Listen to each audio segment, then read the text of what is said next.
I used to think parties required planning, money, decorations, a guest list, and at least one stressed-out person arguing about balloons. That was my American brain talking.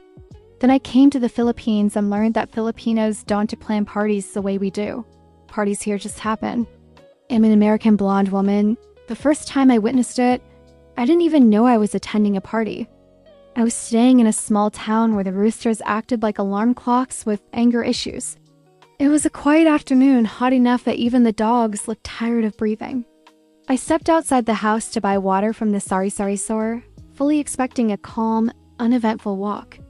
5 minutes later, I was holding a plastic cup of warm soda sitting on a monoblock chair surrounded by laughing strangers while someone, Sunkel, sang an off-key love song into a karaoke microphone that looked older than the Philippine Constitution. I turned to the woman beside me and whispered, "What's the occasion?" She looked at me like I had asked why the sky was blue. "No occasion," she said cheerfully. "Just Sunday." That was my first lesson. In the Philippines, you don't need birthdays, graduations, promotions, or weddings to throw a party. You just need people's sound and the sudden decision that today is a good day to be happy. Back home, a party without a budget would be a disaster. Here, it's a challenge, and Filipinos love challenges, especially ones involving food and noise. Let's start with the venue. In America, you rent halls. In the Philippines, you simply exist somewhere. The front of the house becomes the venue. The street becomes the venue. Sometimes the neighbor's yard becomes the venue without the neighbor knowing until it is already happening. I once saw a birthday party set up in the middle of a narrow road. Tricycles slowed down, people stepped aside, and instead of complaining, everyone just joined in. Someone handed a driver a plate of pancit. Traffic solved. Decorations? Optional. Creative substitutes encouraged. I watched an entire party decorated with recycled tarpaulins, old Christmas lights from 2009, and one sad balloon that had clearly survived multiple celebrations. Somehow it still looked festive. Not Pinterest festive, but Filipino festive, the kind where nobody cares how it looks because they're too busy enjoying themselves. Music is where Filipinos truly shine. No sound system? No problem.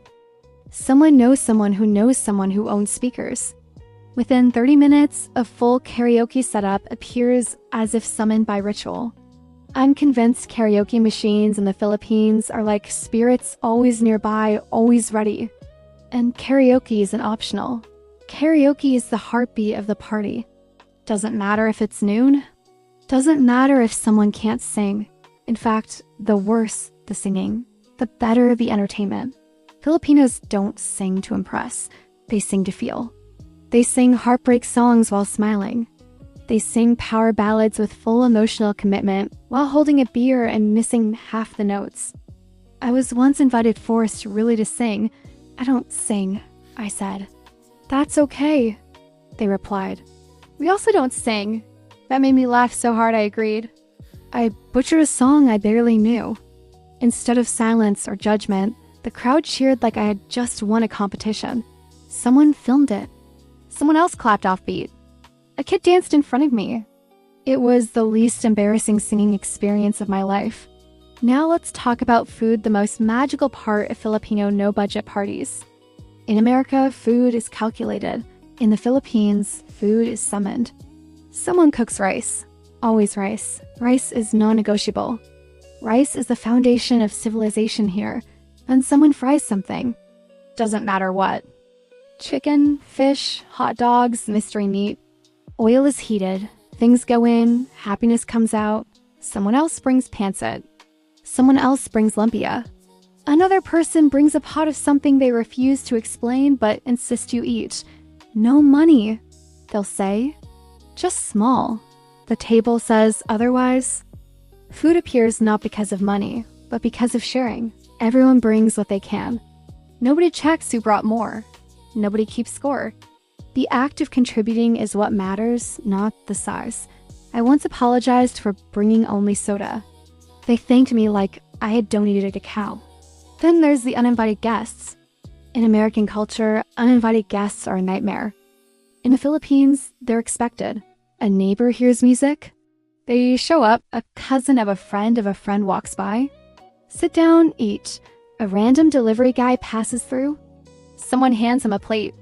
I once saw a man walk in, eat 2 servings, sing 1 song, and leave. Nobody asked who he was. Nobody cared. He was part of the moment, and that was enough. Kids run everywhere. Dogs wander freely. Chickens occasionally interrupt performances. Nobody tells them to stop. Life just blends. The laughter is loud, uncontrolled, contagious. Someone tells a story that makes no sense, but everyone laughs anyway. Someone teases someone else. Someone laughs so hard they cry. Someone's aunt becomes the unofficial comedian. Someone's uncle becomes emotional after 2 beers and starts talking about life. These parties don't follow schedules. They don't have start or end times. They end when the energy fades or the karaoke machine finally gives up. And here's the thing that shocked me the most. No one is pretending. In expensive parties, people perform happiness.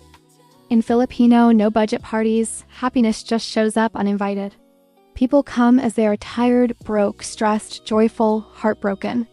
And for a few hours, all of that melts into laughter, music, and shared food. I once asked someone, "Isn't this expensive?" They laughed. "Expensive is being sad alone," they said. That sentence stayed with me. Filipinos understand something many cultures forget. Joy doesn't need permission, money, or perfection. It just needs connection. Even during hard times, especially during hard times, Filipinos throw parties, brownouts, candles and acoustic singing, rainstorm, covered court and louder music, typhoon season. If everyone's safe, that's already a reason to celebrate. I saw a fiesta celebrated with borrowed chairs, donated food, and a generator that sounded like it was fighting for its life. It didn't matter. The smiles were real. Back home, we often wait for life to improve before celebrating. In the Philippines, people celebrate so life can improve. As an American, this changed me. I stopped waiting for perfect conditions to enjoy moments. I stopped thinking happiness had to be earned through money. I started understanding that joy can be built from scraps, laughter, and shared presence. I learned that a party isn't about impressing guests. It's about making them feel like they belong. And maybe that's why Filipinos can make a party with no budget. Because they invest in people instead. They invest in laughter instead. They invest in the idea that even if tomorrow is uncertain, tonight can still be warm, loud, and full of life. Now, whenever I hear music down the street, I don't ask what the occasion is anymore. I grab my slippers. Because in the Philippines, the occasion is simple. Someone decided today deserved joy.